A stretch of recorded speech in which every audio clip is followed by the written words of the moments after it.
বিদেশি পর্যটক, দক্ষ পেশাজীবী ও বিনিয়োগকারীদের জন্য ভিসা নীতিতে বড় ধরনের পরিবর্তন এনেছে সংযুক্ত আরব আমিরাত। নতুন সিদ্ধান্তে অন অ্যারাইভাল ভিসার পরিধি বাড়ানো, পর্যটক ভিসা দ্রুত অনুমোদন, বিনিয়োগকারীদের জন্য আবাসিক ভিসার শর্ত সহজ করা এবং চিকিৎসা প্রার্থীদের জন্য চালু হচ্ছে স্মার্ট মেডিকেল ভিসা।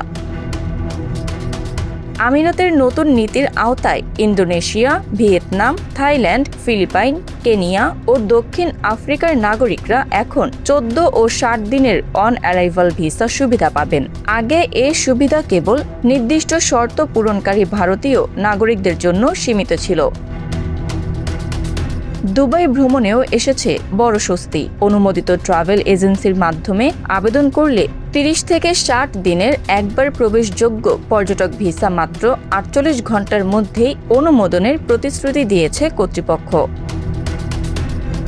বিদেশি বিনিয়োগকারীদের জন্য আবাসিক ভিসার নিয়ম শিথিল করা হয়েছে।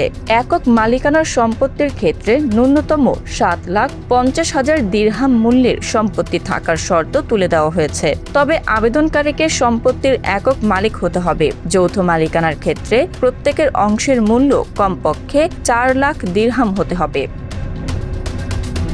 মধ্যপ্রাচ্যে সাম্প্রতিক আকাশসীমা সংকট ও বিমান চলাচলে বিঘ্নের কারণে নির্ধারিত সময়ের বেশি অবস্থানকারী দর্শনার্থীদের জন্য বিশেষ সুযোগ দিয়েছে আমিরাত। জরিমানা ছাড়াই অতিরিক্ত 30 দিন থাকার অনুমতি দেওয়া হয়েছে।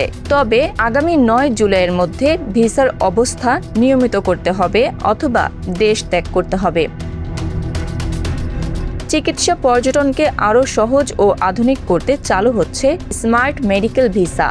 এ লক্ষ্যে দুবাইয়ের অভিবাসন কর্তৃপক্ষ ও দুবাই হেলথ অথরিটির মধ্যে সমঝোতা হয়েছে।